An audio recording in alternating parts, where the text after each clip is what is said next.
Welcome to the Backpacking and Blisters podcast. Thank you for joining us. This episode is brought to you by the best ultralight quilt makers in the universe, Enlightened Equipment. With me today is Ben McAuliffe. How's it going, man? It's going good. How are you? I'm doing good. So we got a pretty fancy guest, I would say, right? Like this is the first time we've had a guest actually where my co-host, in this case you, has actually sought them out. So what made you want to chat with Mykel Hawke? Well, first off, my wife loves his show, Man, Woman, Wild. And so I was like, Let me reach out to him and see if we can get him. So the wife was kind of the one where it's like, let me impress you with this guest. But then the more I kind of talked to him and dug in, the more interesting he even gets. Like, you know him from certain things, but then when he starts talking, you're like, oh man, like he knows a lot of stuff. He's been a lot of places. So yeah, I'm pretty excited for this guest. Yeah. Have you heard of him? Stories, survival stories, survival wisdom, tips. I mean, it's got it all, right? Right. So have you heard of him before? I've seen the show Man, Woman, Wild. I guess I didn't know his name, or I don't always remember like character names and stuff, or like survivalist names, but I'd seen the show for sure, 100%. So, and then he's also involved in like a lot of other shows that are kind of common knowledge in the survival world. So we'll get to that as well. So we got that. And then coming up after we chat with Mr. Mykel Hawke, we've got an announcement. We got a big release coming out here soon, coming out this week, actually. So we'll get to that. All right. Bible verse of the episode, Psalm 46:1. God is our refuge and our strength. So Ben, where are you on the scale of 1 to 10 in terms of discomfort before you begin to pray in a situation? Oh, like what do you mean? Like when I'm praying, is it like because I'm discomforted or no? Okay, like you stub your toe, like that's like a 1 out of 10. Let's say. Okay. You're not gonna be like, Lord, please deliver me from this stub toe. I don't know if I can make it to camp. Like you're probably gonna pray. Question. So like, where are you when you're like, dude, this is getting like, I need to lean on the Lord for this. Probably depends on the situation, but probably maybe like the 6 for discomfort, maybe 7. Okay. So it has to be where I'm probably more emotional, where it's not really like maybe the pain, or maybe a little bit where I'm pain, we're like, Lord, take this away. But usually it's like a circumstance with people or a situation that can, just gets me going, where it's like, oh Lord, I need you just to handle this because I can't. So yeah. Gotcha. What about you? You're probably like right away praying, aren't you? Like a 2. Maybe a 1. Like no, I'm probably like an 8 or 9. It's like more like, so are we at risk, like safety wise? Are we at risk for not making it? Are we at risk for somebody else not making it or having a major catastrophe? That's kind of more right. Where I'm like, all right, I need to take this more seriously. Like I gotta kind of stop. I gotta get my head out of the mud, so to speak, and figure this out and lean on the Lord for sure. So, yeah. But there's also like a lot of that can be tempered with knowledge and wisdom that you gain, and hopefully we'll give some of that today because we got some interesting scenarios that we're going to run by Mykel Hawke. So here we go. With us today is a survival expert like none other. He starred in Man, Woman, Wild, One Man Army, and a Special Forces veteran, Mykel Hawke. Mykel, what is your favorite song to sing? Wow, that really caught me flat-footed. Straight up, man. Have you ever seen Oh Brother, Where Art Thou? Yeah, yes. I love that movie. Yeah. You gotta go. Do you know the song? The Lonesome Valley. Yeah. I love that song. I love that that's song. The guy that's on the railroad tracks, right? No. It's the 3 men. Oh, the end. It's the end. Yeah. Bringing the guys to the Gravediggers. That's right. Oh. That's right. They sing the song, right? And then the miracle happens. Yeah, that's love right. that flick, man. Love it. We watch it a couple times every year. It's just so I watched it with my daughter recently, and she did not like it, and I was like borderline offended. Well, let me ask you this, okay? Because what I'm seeing, remember, I got 3 kids and 3 grandkids, right? And so what I'm seeing is there's definite differences between the generations. So my question to you, was it the music or was it the country living? What was the part that she didn't like? I don't know. It was probably the music. Like, probably all of it. Probably all of it. She's like, it was just kind of too slow. And so, I mean, it's a slow developing movie with like sudden, like what the heck's going on moments, when you watch for the first time. Well, it is a movie with the lot more words, and frankly, it was very, very intelligently done. So a lot of the humor was very subtle, and so I think for a young one, they might have just missed all that as well. For sure. And plus, it's like my youngest son's born in 06. He's like, Dad, any movie made before 06 isn't good. I'm like, you're going to change your mind about that, but that's okay. I don't need to even argue it. So, that's why I was curious. Yeah. Okay, cool. All right, Ben, what you got? Yeah. So besides what I just mentioned, what are you up to right now? What do you do? Oh, okay. That's pretty interesting. So, did a lot of TV stuff, and what a lot of people forget is that I was a special ops guy before I became a TV guy, right? I just became a TV guy by accident. It wasn't a plan. I'm not that smart. I just like to teach, and it allowed me to teach more people, right? And so I just get up there and I believe in what I'm doing. So I teach that, and that's it. So that said, as the media stuff, comes and goes in waves, I've always been doing contract work to support the government. So, I've been a country manager in different war zones and stuff like that for State Department of Defense. Oh, yeah. So it's a crazy background, guys. I've been in 9 different conflicts, been rated in 7 different languages. I was a special forces medic, commo guy, intel sergeant first class, which is a Department of the Army select before 9/11 happened, and general from Special Forces, Harley Davis, no kidding, that was his name, 10th Group Commander. He and I almost died 3 times, one time down in Colombia. And he's like, man, you're pretty cool under pressure. You should come back in and share that with the forces. So when 9/11 happened, that's why I went back in and served again for a couple of years as an officer. And I had to go back through all the stuff as an old guy, through all the officer stuff, right? So it was fun. But like a lot of people don't know, I was actually a producer for ABC when 9/11 happened. I lived in LA. I was a single dad with 2 teenage sons, and I had a business card that said producer ABC. And I had a choice to stay out, but I asked my sons, because my friends in New York called and said, hey, watch the news. The first building had gone down. We watched the second building go down. And I said, guys, I can get out of this, but they're going to be calling us up. What should we do? Family decision. And they said, Dad, go be you, go beat bad guys. Yeah. And so I gave up a nice place and a good life to go back in and do that stuff. And then after that, just because Green Berets were seen on TV on horseback and all that, all my LA friends, I was the only Green Beret they knew, guys. So after I got back from a couple of years of war, they're like, hey, man, would you like to do a show here or there or the other? And then before you know it, I was being a subject matter expert. And then they said, hey, if you could make a show, what would you make? So I started throwing ideas at them, back to your original point, and voila. I created Man, Woman, Wild, Dude, You're Screwed, Naked and Afraid, Elite Tactical Unit, One Man Army, and of course, Man, Woman, Wild, and Lost Survivors for Travel Channel. So yeah, I'm an idea guy. Back to your question, I just, did HBO's The Last of Us. A lot of people like that little mushroom zombie thing. So they did a special on zombie thing. It is what it is. Mushroom zombies. Yes, pretty much. But it's brilliantly done and acted, and they used a lot of science, which really, really tickled me. Right. So I was interviewed. Were you a zombie in that show? I was, man. The guy with a split that they gave the canoe. No, I was not. But if the new box set that they just released has the special, it's a 30-minute special. And I got 22 minutes of airtime on the 30-minute special. Oh, wow. And you guys, I think, will appreciate this. Out of the whole thing, what tickled me the most was just that they edited my part right next to Ron Swanson. Oh my gosh. Right. So Ron Swanson plays the real survival guy in the movie. And and they show a thing of him. And I've got a video clip online. And it's him saying, they think because they show me hammering a nail into a piece of wood that I'm a carpenter. He actually is. And they think because, I'm a little bit into outdoors that I know all about ancient weaponry and all that kind of stuff. And he's like, I don't. And then they cut to me as the real dude saying, what's what? So it was a really nice thing. But for me, it's like, that's cool. Ron Swanson. Cool. That's it. Right. I'm done. Okay. So, just to clarify, I'm so superficial. So Ron Swanson's character was based on your real life story. No, he was just playing the survival dude in there that went into the basement, had all the alarms up, had the weapons, all that kind of stuff. And so I'm just giving you a hard time. Thank you. I'm so dumb. I didn't even catch it.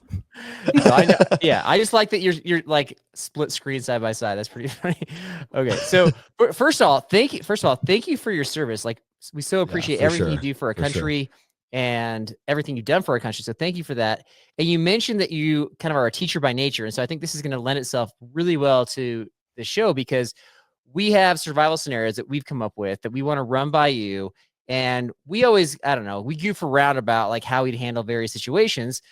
But now it's time to get the master. Like, what are you going to do with the situation that we provide you? So let's see. I got 2 or 3. Ben, you got 2 or 3? I do. I got 2 or 3. Okay. All right. So I'm going to start off. Hot. I got one for you just out the gate here. This is one that we've debated, and even recently on recent episodes. I want to know, like, people have a really hard time wrapping their mind around this one, and I don't know why, but the scenario is very simple. A grizzly is charging you. It's going to attack you. How do you defend yourself? Okay. How many people have you asked this question to before me? 3, at least 3. Survivalist. Right? We've asked a couple. Like my co-host. Okay, my co-host thinks that people want to climb trees. Other people just say like, well, here's how you avoid a grizzly attack, but they don't actually really address the scenario. Okay.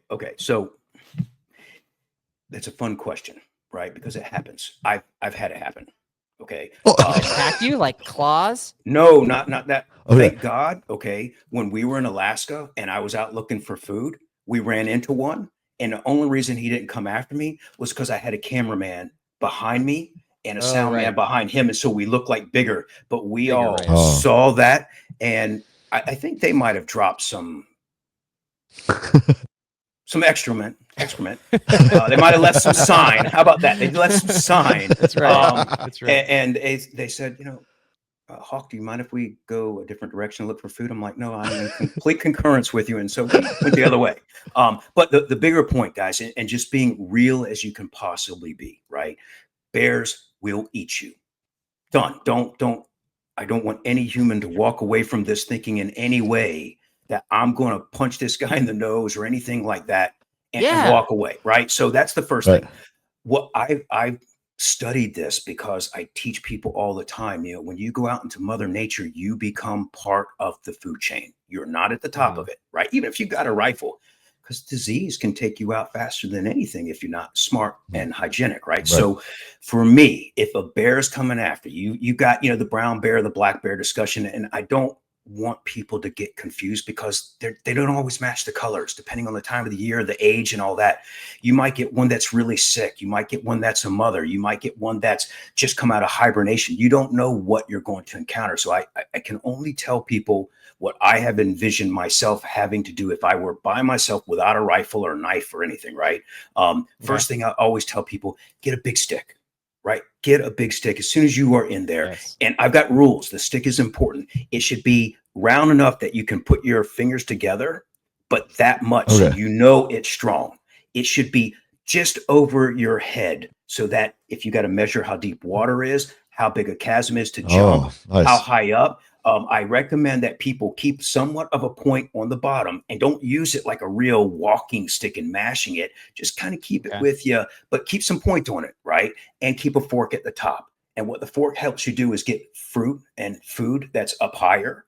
It helps you pin down snakes so you can just control the head, control the snake, chop it off. But the biggest thing about it is that by having that 6 foot or taller, if something big like a bear comes at you, you've got some distance that it has to close that distance to get its paws or its jaws on you, right? Okay. And so first thing is always just pay attention, make the noise, spook the stuff. For sure. Prevention's everything, right? But it happens. You've got the stick. You're not going to outrun the bear, okay? If you think you are, that's a very foolish game, okay? You're not going to outclimb that bear.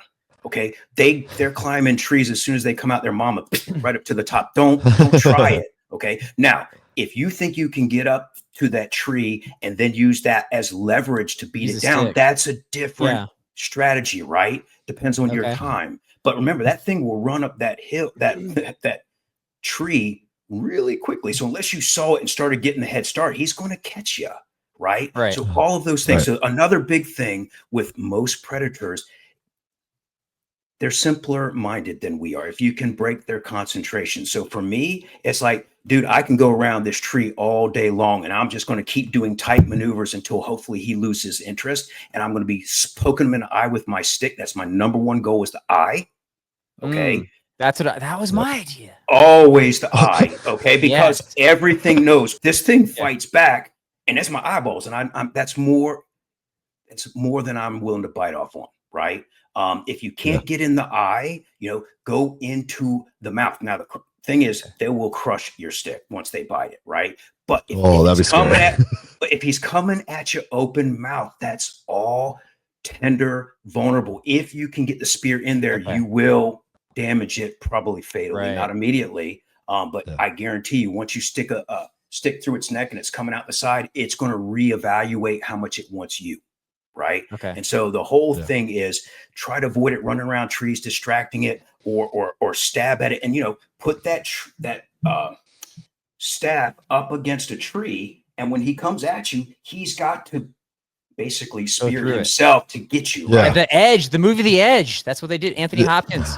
Right there. I remember the movie because it was a really good movie. I haven't seen it in years, but for me, it was like just looking at the physics of the animals. And because I've studied many martial arts, and my favorite one is Aikido, because it's just applied dynamic physics, right? I'm not sitting here trying to block a 500-pound gorilla trying to slam me. I'm just going to deflect, parry, get off the line, get closer, and then strike what's vulnerable, right? And so it's the same sort of principle with defending against any of these wild animals. And I imagine the stick, the tree for distraction and protection, would probably be applicable for most of the big things that might come at you, except for, of course, the crocs and gators. And down here in Florida, we got the python issue. Yeah, that's a different story. But that was an excellent answer. Sorry, it's too long. I've been saying for years the eye, but the mouth, like I hadn't. That's a good one. I like that one. Okay. Yeah, I like this. But it's risky, guys. It's risky, because, like I said, if he just grabs it and swings to the side and just crushes it down, well, now you just got a shorter stick. But you know what?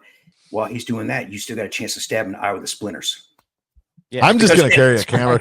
I'm carrying a camera crew with me wherever I go. Yeah, we got to start bringing camera crews. That's the takeaway. Well, the best thing from all the Alaska guides who deal with this on the daily, and I was impressed that most of them won't even carry a gun anymore. They got a rifle for hunting, but they say like the bear spray is the best thing. They just don't like it. So, make noise, carry bear spray, and if you can, a gun, of sizable caliber, because you got to remember what you're up against. And I hope everybody goes out there with at least, one big old knife. So if he eats you, just make him remember it so unpleasantly, maybe he won't eat the next person. That's my plan. I'm going to cut him up so bad. He's like, I don't want to eat those people, those things. They're too not worth the effort. For sure. Yeah. Got it. And all right, scenario, I'm switch gears. Yeah. So mine is this actually happens on our trip quite a bit, not to getting lost, but when we have to go to the bathroom, we kind of have to separate ourselves because for whatever reason, people like to hang out in groups. And so what would you do if you had to pee, but your whole group goes ahead and they forget to stop at the next junction? So now you're lost without that group. How do you find them? How do you go about finding them? Wonderful question. Okay. So first and foremost, I just want to caveat this by saying that it is a philosophical approach to the problem in the first place. Okay. In the military, when you go poo or pee, your buddy stays with you. 100%. He's looking out while you're vulnerable. So Derek's watching out for you, Carl. Just remember that. Derek's watching out for you. Now, if they're looking in your general direction and not out and around, you might ask them some questions later, like, yo, bud, right? But that would be one of your safest things because now you got two, right? And the rest of the crowd isn't inclined to go. And if they start to go beyond where he can see, you say, yo, wait up. We're still here, right? Now, what do you do when you do get separated? Again, back to the prevention, the planning, right? If you guys have, hey, this is the place, if we lose contact behind us where we'll meet, whatever you guys see, here's a fallen tree. We're all walking down this path. If we get broken up, we come back to this tree, or our next stop is at the next river crossing, and that's where we'll all stay, one or the other, right? And nowhere else. And the mission stops until everybody's linked back up. With that kind of planning, you can kind of solve it preemptively, right? But the bigger thing is, when you say you got lost, my question is, do you know the path that you're walking individually? Does every person on your team know where they are, where they're going, how they're getting there, and what to do if there's a break in contact? So do you see what I'm saying? So you solve a lot of the potential issues just by a little bit of planning. And once it becomes second nature, it's so easy. It's like you don't even think about it, And so, but again, like back to the bear thing, how big are you? How strong are you? What's going on with the bear? What's available to you? What's your environment? Have you been going for days? Are you sick? Are you cold? Do you have a disease? Do you have a broken limb? And the same thing for when you get lost. The general rule is stay put. Right? Where you can be found, where people will walk back and forth on the trail. Don't go anywhere else. Just hold tight right there. Okay. They'll come back for you, Ben. If they love you, they'll come back for you. And if not, the first thing to do is not panic. It's like, okay, I'm out here. I might have to camp out here tonight. All right, let me stay put while I'm waiting for my friends to figure out that I'm not with them and come back and find me and give me my phone back, etc. Meanwhile, start looking at, okay, what food and water's around me. If I have to set up a shelter, where's the best place? Not where it can be flash flooded, not where a dead tree can fall on you. Not on some cold rock that's going to zap all your energy out of you. And just say, okay, if I get stuck. Humans have slept outside for millions of years and survived, and they'll do it forever. And I'll be okay too. Just if you stay calm and start making a plan, right? But like I teach everybody in all survival situations, the very first question is stay or go, right? So if you've got friends and you guys were going to a place, I would say hang tight. They will come back and find you. Even if it's like they're all getting snugged up and then they're like, man, I got the sleeping bag. Oh man, where's Joe? Yeah, that's... For Ben, it's like maybe 2 days later they realize. Has Ben on this trip? Quiet. I thought he was. I thought he was there at the trailhead. Well, it's been really nice without him, but I suppose we should go back and get him. Well, it's one of those things. It works out because you only do that once, right? And then if you get left for a couple of days, and you're like, those guys, I'm not going to go out with them. Or if they come back and they find your bones, right? Like, That's still only one time. That's still just one time they did it. That's what I'm saying, right? One time. But that's an important thing too. Is who are you going on your trips with, right? And what's the level of skill set of everybody? Ooh, no, nah. But mostly it happens by accident because everybody's just so excited and they're all chitter chattering and looking at the nature and the birds and the critters and all that. And unless you're a really good joke teller or something, so they miss you, like, man. Yeah. So get better at that, Ben. But I will. All my game. All right. What's your next scenario? I went to a birthday party when I was a kid and I got left at the pizza place. They drove away and left me and I was in the bathroom. So kind of similar situation, but guess what? You had pizza. And that didn't happen again, folks. That's right. Exactly. One time. Everybody's allowed one. All right. This next one I feel like is very applicable to most folks out here. So you're stranded on a deserted island for 4 years because your FedEx plane crashed. What do you do different than Tom Hanks? That was a brilliant movie. And I think what he captured very well is the challenges that people face when they haven't studied anything, right? And what I considered extremely fortunate for him was that he had trees, he had shelter, he had a lot of resources, right? Because for me, when I think of the deserted island, I think of like where the pirates in the Caribbean would literally put people on a sandbar, and when the tide changes, that little sandbar won't be there, right? So I thought he had a good setup in the first place. But if I had to do anything differently, the first thing I would have done was gather up every single thing that survived the wreckage and make an assessment of what I have. Right. Okay. And then the second thing I would have been working on is water. Right. And for me, that would have been fire. Right. So I can start trying to distill some of that salt water. But it's been a couple of years since I've seen it. Did he find that he had fresh water right away? The coconut water. And then well, the coconut water.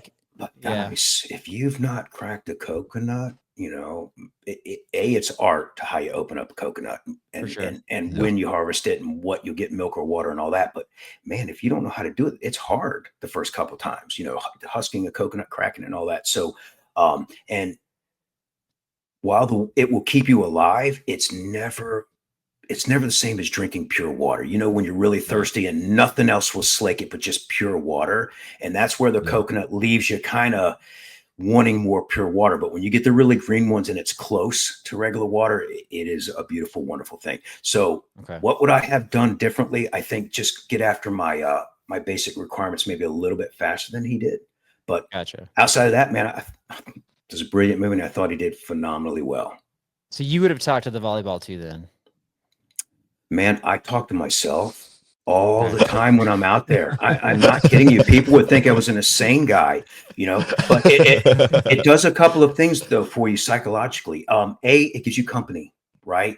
And B, it's a different process when you vocalize something and then your ears hear that feedback loop and you're like, no, that sounds stupid. I'm not going to do that. It was good in my mind, but no, right? And then you start to work it out. So there's a lot of self-serving value by keeping the conversation with you, keep making the noise, keeping people, keeping critters away from you, hopefully attracting some people, right?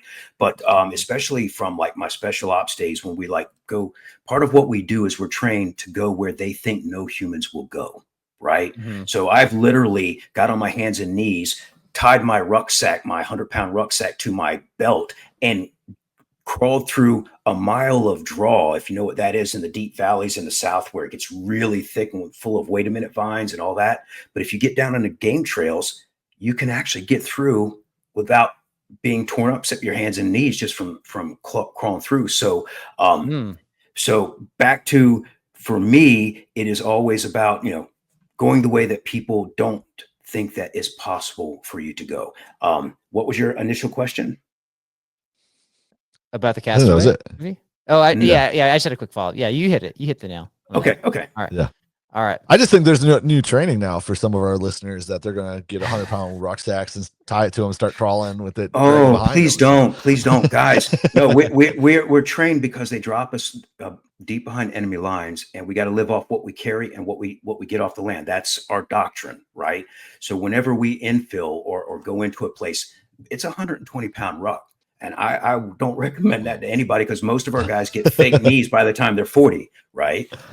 However, the ultralight guys, there's a lot that you can learn from them. Lightweight rucksacks, lightweight pads and bags and boots and everything so that you can carry more. Because all them guys say,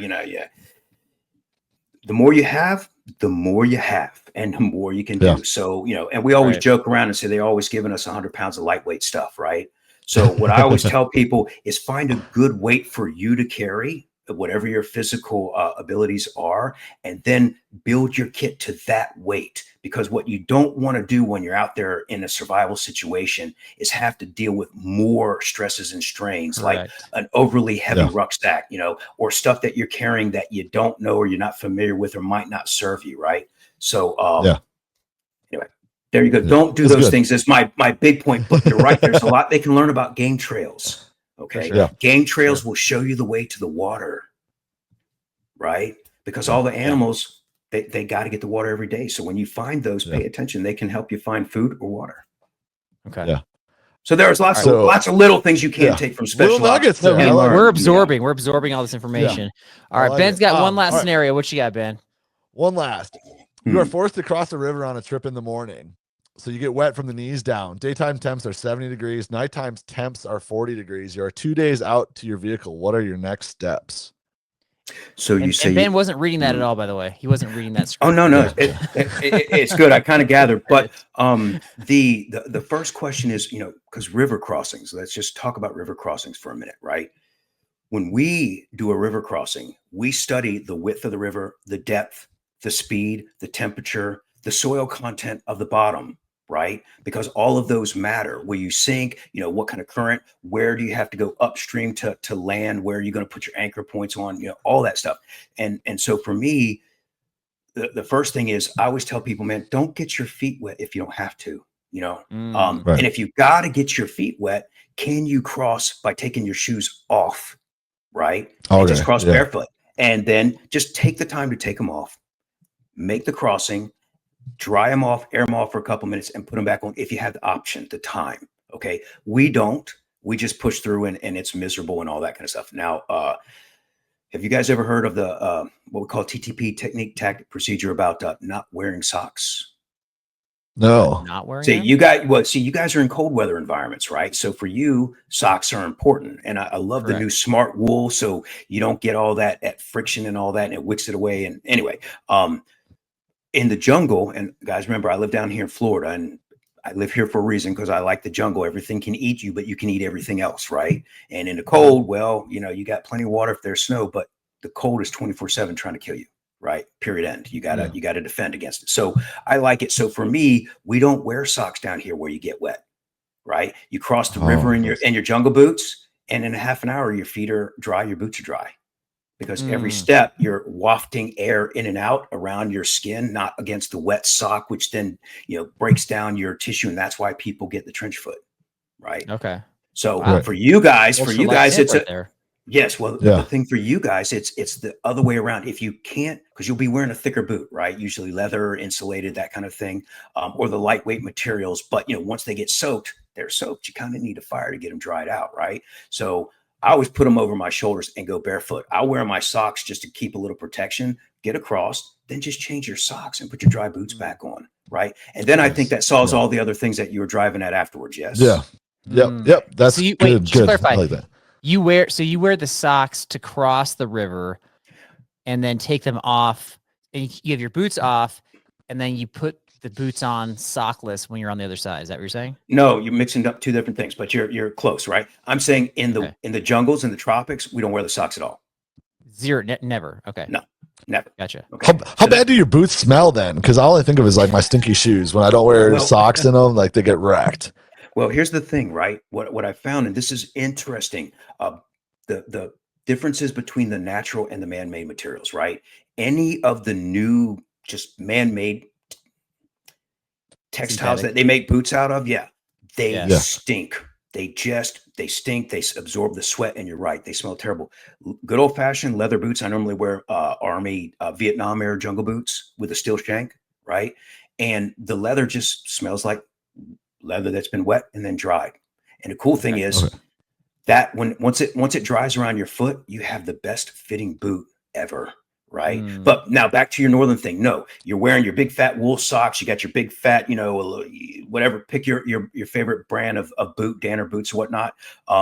You simply take your boots off and you leave your wool socks on, just so you don't get any nicks or anything. If the soil content of the bottom, the sediment, supports it. If it's rocky, if it's jagged, if it's full of clamshells and stuff, you wouldn't want to do that, right? And then once you cross, you simply take your wet socks off, wring them out, tie them to your ruck to dry, put on your dry socks after your feet air out for a minute or two, and then put your boots back on. Okay. Wow. So I only cross a river with my boots if I'm in a hurry. Okay. Right? Because otherwise it means I got to build a fire, I got to set them around the fire, and I got to let them dry and also not get burnt. And when you're tactical, the fires aren't an option. Right. Okay. Does that answer you though? Right. Yeah. Really good. Okay. I think so. Yeah. I think, I'm processing what you're saying. And I think that's, we were joking about going ultra light by taking socks off. You really have to callus up your foot. Like I've actually gone on, trail runs or hikes without socks or whatever. And they can blister up in places they don't typically blister. So you have to kind of callus your feet up to that. But once you do, yeah, but it's foot gear, man. If you're getting blisters from your foot gear, it's not fitting properly. That's the secret. Okay. Now, there's it's not even fit. It's like seams, like, especially if you're pushing off, like different seams that wouldn't bother you when you're wearing socks would aggravate your foot, like on the top of the foot, for example. Otherwise, we're wearing different shoes, probably. No. Let me throw an idea at you. Okay. A lot of guys won't like it. Pantyhose. Yeah, I already Carl hates it already. I'm out.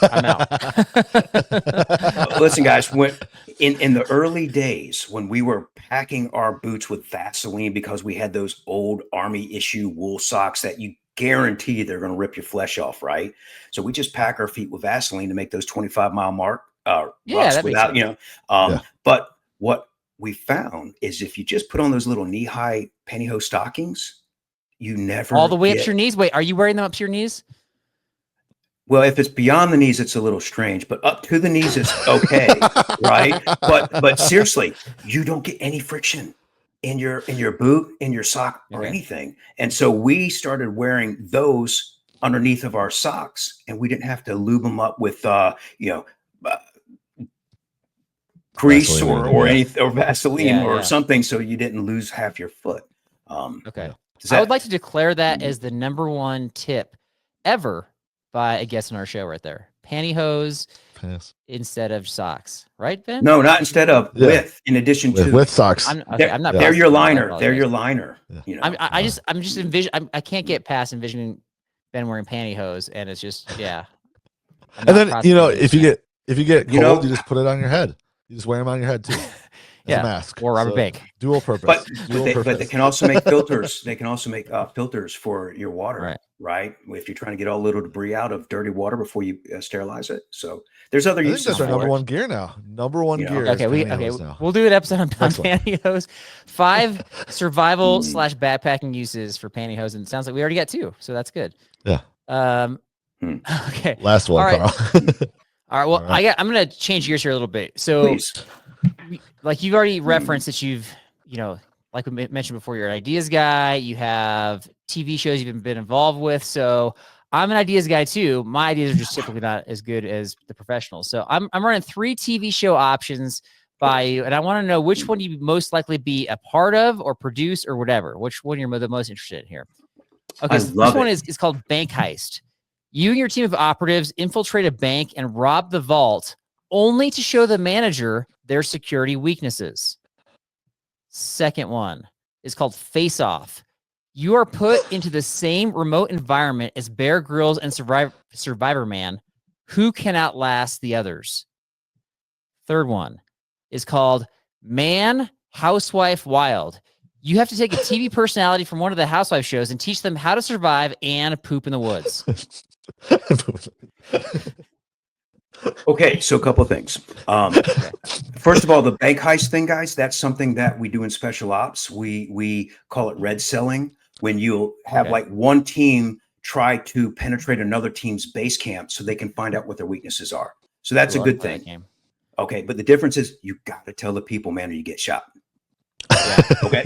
Yeah. Okay. Yeah. So, and I'm not so keen on the bank heist thing because I don't like our guys being bad guys. But if it's like you got to go in and snatch money from another bad guy, then that'd be some. I'd be call it red cell then. That'll be the show. Yeah. Okay. So now, what was the second one? The second one was you get to outlast Bear Grylls and Survivor Man. Let's save that one for third. The housewife one, guys, I've done that lots. It's lots of fun. What I found is you can never tell what humans will just take off the fake nails and dig in and get after it, and what humans look really tough and talk a good game and like, oh, I can't do this, I can't do that. So I find those enjoyable because of 2 things. The person gets to learn themselves first and foremost, because you never really know until that moment. And plus everybody else I hope gets to learn. So I like that one, and then the thing with Bear and Les, I think that's probably everyone's dream. What if you took the top 10 guys and you put them somewhere and said, okay, the last man to come out of the jungle gets the prize, and the prize should be nothing more than winning. No money, gold star, nothing. You just do it because you can. Right. Yeah. And that's it. I don't think you'd get any takers. I'm a principal guy. I love the idea. I would do it even if I fail, so I can see what I can do and others can see what we can do. So the idea is phenomenal, right? The only way a network's going to make it if all of those guys would probably want lots and lots and lots more than what any network would pay. But I always bribe people with Snickers bars, and that seems to work. Would you not do that? Like, I'm sure Les would. There may be 2 Snicker bars. 2 Snicker bars. All right. Hey Ben, do you have time for? Did you prep a lightning round? I did. Yep, we're good. Okay. Let's do it, guys. Let's do it. Go ahead. All right. So lightning round. So we do this with every guest, and you have 1 minute to answer as many questions as you can. These questions can be about survival. They can be about the outdoors, or not. They can be about absolutely anything. And so you don't really want to explain, just kind of like whatever comes to your mind, just answer. And I think the leading person, I think, has 8 for our current season. And so the timer starts right after Ben asks his first question. All right. Ben, go ahead. All right. Most realistic war movie. Saving Private Ryan. Best knife company.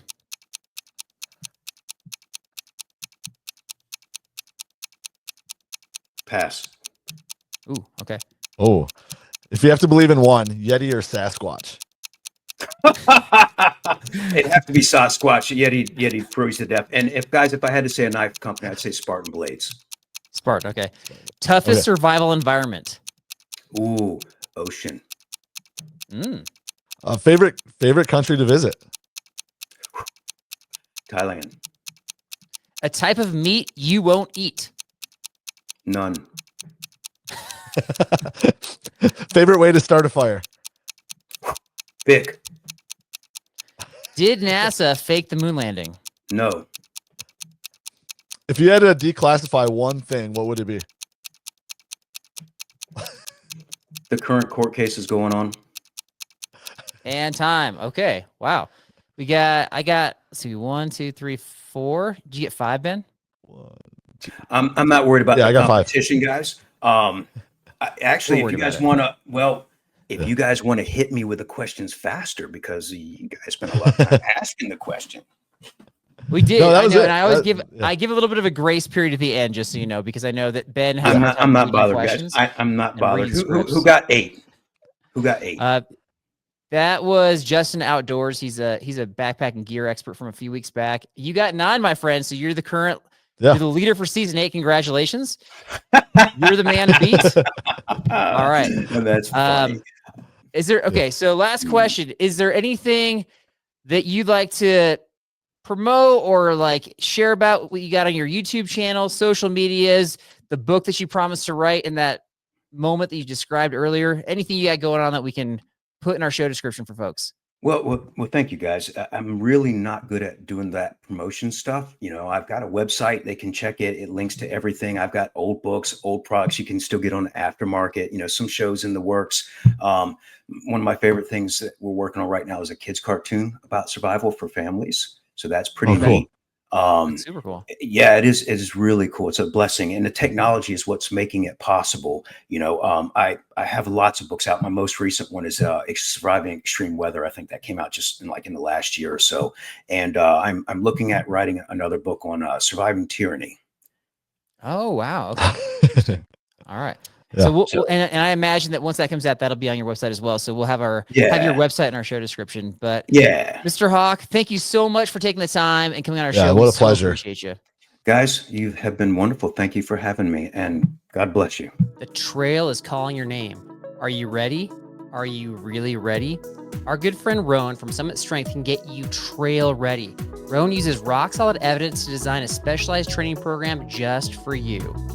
There are plenty of cookie-cutter programs out there that will get you only halfway up the mountain.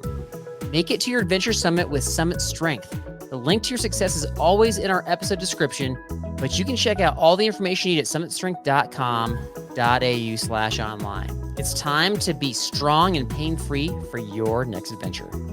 All right, man. Takeaways. Like, what stood out to you? There's a lot going on there. Well, my first one is, we were coming up with scenarios, and yours is all movie based. Like, hey, can you beat the guy on Castaway? Like, what would you have done differently? Can you beat the guy on Castaway? Yeah. You probably could have got off the island more, couldn't you? Faster, Yeah. I was going more the original route, like maybe the listeners get stuck in situations, but you went off movies, so I applaud you for that. Yeah, so when you say you went off movies, if you mean one movie, you're correct. Exactly. Castaway. What's the other movie? Bear Attack. Yeah. I guess We've talked about bear attacks a lot. We ran it by our panel of experts a couple months ago, and their response, none of them even had a response. They were just like, well, here's how you want to avoid a bear attack. Yeah. Like they were very nice, and I don't mean to poke fun at them. I guess I kind of do, but they couldn't wrap their mind around, no, the bear is actually attacking you. You need to do something and not talk about, well, before the attack, this is what I do. Yeah. No, it's too late. So they're attacking you. And so he actually answered the question, which is great. Yeah, and I liked it because he had firsthand knowledge where he almost came to a bear attack. Like, thankfully, the cameraman saved him. Right. And your tip, and that's another pro tip that Ben shared. I'm not sure if you guys caught that, was if you just bring an extra camera person, then you're good to go, because you got the person and the very bulky camera, which is going to make you look bigger. Right. So good tips, good survival tip. What was your what was your biggest survival tip you learned? About like pantyhose, you mean? Or yeah, was that your biggest tip? About not wearing socks? I figured there's a lot that's where going you're on gonna go. there. Like the less, the better, you know? Yeah. I think if you're like in a true survival situation, you got to put like something weird on to survive. Like you got to put it on, right? I don't care how embarrassing it is, but to plan to bring pantyhose with you, like even like male or female, I don't think there's a lot of pantyhose going on the trail out there. It sounds like that's an opening for another gear. The lightweight pantyhose for men, for the hiker. Yeah, I mean, he says that he develops a lot of products, and so maybe you could develop like, mannyhose, where Camo? it's like Yeah. male hose. They're camouflaged. Yeah, camo colored and more masculine. Maybe like pictures of knives and stuff on. I don't know, but yeah, yeah. I think we're on to something. Okay, so this conversation was so compelling. We weren't even able to share all of it. So we have a bonus segment. It's going to be on Patreon. I'm hoping by Thursday this week. So keep an eye out for that. Any other takeaways? No, he threw a lot at us with surviving, and I think it was hard because every time he told a story about like being in Colombia or wherever Africa, it's like, well, I kind of want to hear more about that, but you got to stick to the topic and learn. And so I think that was like really cool. Like he's definitely lived a life. Right. Okay. Well, yeah, appreciate him coming on. Like I said, we just didn't get to everything. So take a look at our Patreon channel on the Patreon app to catch more from Mykel Hawke. All right. So we mentioned we got an announcement. So this announcement is brought to you by Teton, and we finally have an update. We put that Numa 45 liter pack that they had, that they gave us to put on eBay with my signature on it. So how far down in price did my signature drop? It's stinking brand new. Ben, I forget, what was your prediction? How much do you think it was going to go for? I thought, did I say 60 to 80? It's been a minute since maybe. I remember Derek said 45 or 55, something like that. Okay. Yeah. So Derek had no faith in your signature. He thought it would just crumble. Correct. Well, I didn't either. I still said the pack was going to drop in price. I said 80. Well, I mean, it's eBay. Nobody pays over or the price on eBay, right? That's true. Well, yeah, you'd be surprised. There's a lot of, what's weird is like a lot of, especially backpacks I've seen on eBay, they're going for like full retail price, like where you could buy it at your outdoor stores. I don't know. I know they'll ship it to you, but a lot of outdoor stores are free shipping, so I don't get the deal. Yeah, that doesn't make sense.